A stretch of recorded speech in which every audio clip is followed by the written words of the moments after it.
Everybody, it's yet another beautiful Sunday in place where I live that I'm not telling you, and me and my new haircut are proud to present yet another edition of This Week in Film.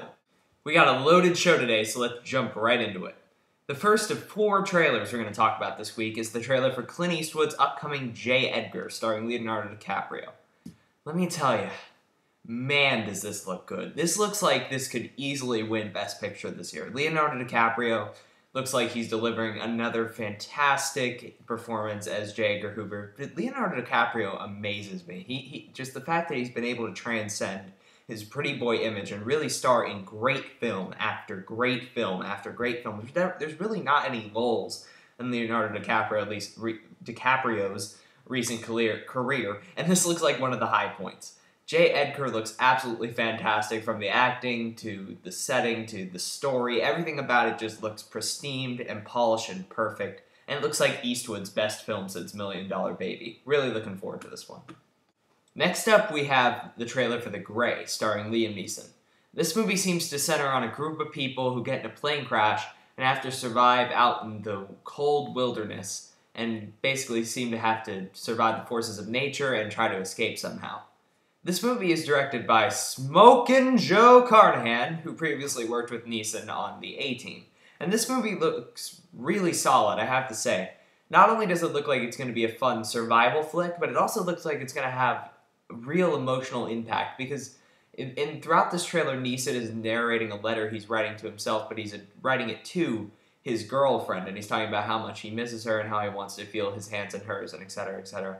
And this really brings home because of what happened to Natasha Richardson a couple of years back, and it really feels like this role is hitting home with Neeson, and he's going to deliver a great performance.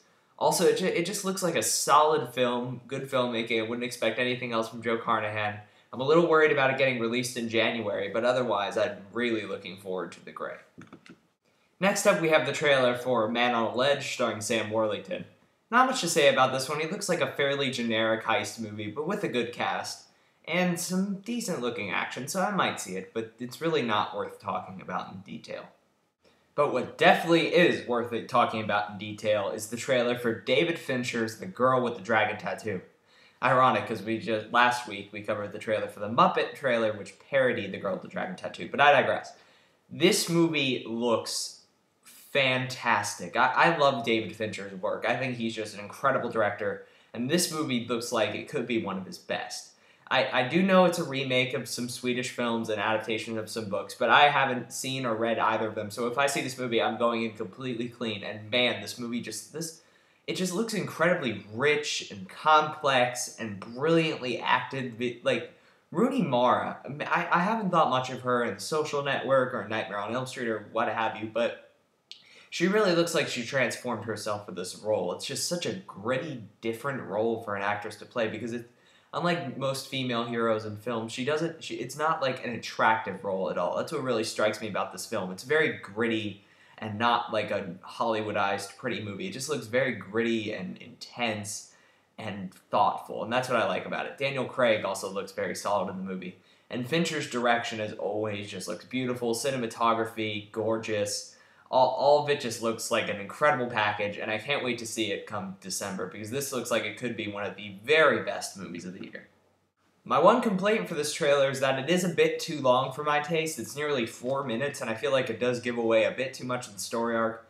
Then again, I wouldn't know, because it does seem like a very long, complex film. For all I know, that could just be a little piece of it. Now for some casting bits.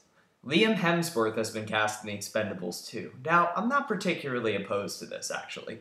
I think that compared to some of the people who they were throwing around, such as Taylor Lautner, God help us all, that he's a good choice. He's young, but he's not like he is a pretty boy, but he also could be a good actor. I haven't seen him in anything, but I do know he's in the upcoming Hunger Games movie as Gale, and this is probably just a marketing push for the Hunger Games and the future Hunger Games films, but I don't know. I think he fits in fairly well with the rest of the cast, and I'd be interested to see what he does depending on his performance in the Hunger Games. Jeremy Renner was cast in a film called The King of Heists, which is about a really famous bank robber, and that's pretty much all I know about it, but I'm getting a little tired of Jeremy Renner, to be honest with you. I do think he's a good actor, but between Hawkeye and having him be the new Bourne and that he's going to be the head of the new Mission Impossible and now this. I definitely feel like we're going to get a bit overexposed to him and by the end we're just going to be a little tired of him. But he is a good actor, so we'll see the performances that he turns in those films, and for all I know I could be the biggest Jeremy Renner fan in the world by the time it's all over. And also, finally, what is great news is that Jackie Earle Haley has been cast in Steven Spielberg's Lincoln film, which is finally happening. Yes. And he's playing the Confederate VP Alexander Stevens, and that's a great, juicy role for him. Jackie Earle Haley is not only great at blending into roles, but he's also a fantastic villain, and I think that he'll bring a great, slimy edge to that role. I can't wait for Lincoln. I think that's going to be a fantastic film. Alright, now we got some Thor news. Now, for the second Thor movie, they had Brian Kirk from Game of Thrones attached to direct, but he left due to scheduling and creative conflicts. So now the person that they're courting is Patty Jenkins, who previously did Monster with Charlize Theron. A movie that I haven't seen, but I hear is quite good, but still. Where the hell did this choice come from? She really doesn't seem like the type of person who's would really do a good job with, like, Norse-era god fantasy type films. She seems much more rooted in realistic, like, LA crime type movies, and this just seems like a mismatch to me. I don't know, maybe it's a match made in heaven. She probably went to the studio, made some incredible presentation that really convinced them. But until and this is not official, by the way, she hasn't been hired yet, but I'd have to hear more from her in order to get that she really understands where these movies should be going. But I'm not completely opposed to it. What I am incredibly opposed to is that Universal announced a remake of Scarface this week, or as they call it, a reimagining or a reinterpretation, or whatever I don't even know what it is. This is ridiculous. They're just pulling classic films out of a hat. Like, I understand if you remake an obscure or bad film, that you do it, but this is a classic movie that's really rooted into the edges of our society, and you're saying you're going to remake it with Joe Schmo instead of Al Pacino. It just doesn't make sense to me. It's ridiculous, and I can't believe this project is even happening, and I hope someone at Universal is smart enough to pop the cherry on this one before it even happens. So that was this week's show. I hope you enjoyed it. The links to the trailers, as always, will be in the description box. I could potentially be going to see Moneyball later, so fingers crossed.